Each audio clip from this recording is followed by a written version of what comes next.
யோ, ஜனநாயகன் படத்தை முழுசா பார்க்காம முஸ்லிம்களா எங்க தளபதி எதிர்க்கிறீங்களா? வெக்கமா இல்ல?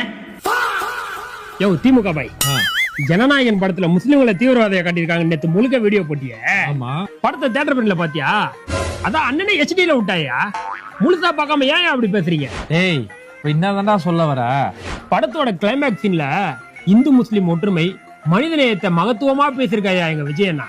அவரு போய் அவசரப்பட்டு தப்பா பேசிட்டீங்களா? யோ ஏண்டா, கிளைமேக்ஸ் சீன்ல மத ஒற்றுமை பேசினாரு. அந்த மத ஒற்றுமை தளபதி சொன்னதால நாங்க ஒற்றுமை ஆயிட்டோம் அப்படின்னு விஜய் புகழ் படுறதுக்காக அந்த சீன் வச்சிருக்காங்கடா. இல்ல நான் என்ன கேக்குறேன், இப்ப நான் ஒரு படம் எடுக்கிறேன்ப்பா. படத்தோட ஹீரோ பேரு அஜய். அவரு தன்னோட மனைவியை விட்டுட்டு ஒரு நடிகையோட திருமணம் மீறிய உறவுல இருக்கிறாரு. தன்னோட பிள்ளைங்க, மனைவி இவங்க எல்லாம் விரட்டி விட்டுட்டு அந்த நடிகை கூட ஊர் ஊரா சுத்துறாரு. இப்படி காட்ட வேண்டியதெல்லாம் காட்டி முடிச்சுட்டு கிளைமேக்ஸ் சீன்ல வந்துட்டு அந்த ஹீரோ கிட்டயே சில நல்ல பழக்க வழக்கங்கள் இருக்கு, அவர் நல்ல டான்ஸ்லாம் ஆடுவாரு அப்படிங்கிற மாதிரி கிளைமேக்ஸ்ல ஒரு சீன் வச்சா நீ ஒத்துப்பியா? அது எப்படி? படத்தோட ஆரம்பத்துல ஃபுல்லா நல்லா வசதி ஏத்திட்டு கிளைமேக்ஸ்ல சும்மா கண் தொடப்புக்காக ஒரு சீனை வச்சா நாங்க ஏத்துப்போமா? ஆடிடுவோம், ஆடிக்கினே இருப்போம்.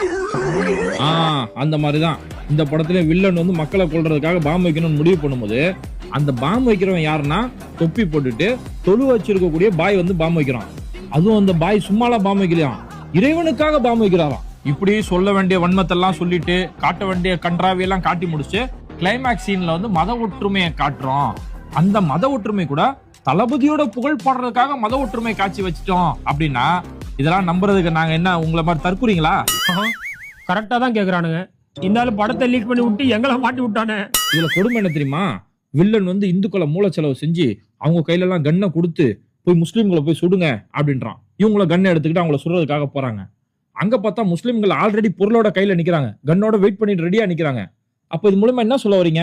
முஸ்லீம்கள் வீட்டுல ஸ்டாக் வச்சிருப்பாங்க, ஏதாவது பிரச்சனை டக்குன்னு வீட்டுல இருந்து எடுத்து வந்து சுட்டுருவாங்க அப்படின்னு சொல்ல வரீங்களா? கடைசியா ஒன்னே ஒண்ணு கேக்குறேன்ப்பா, விஜய் உண்மையாலே மத ஒற்றுமையை பத்தி பேசுறா இருந்தா திருப்பரங்குன்றத்துல பாஜக மத கலவரம் பார்த்தாங்கல்ல, அப்ப வந்து நின்றுக்க வேண்டியது தானே? இப்போ வரைக்கும் அவர் வாய் திறந்து பேசலையே. ஆனா அதே திருப்பரங்குன்றம் இருக்கக்கூடிய மதுரையில முஸ்லிம்கள் பாம்பு வைக்கிற மாதிரி சீன் எடுக்கிறிய மனுஷனா இந்த விஜய்? என்னடா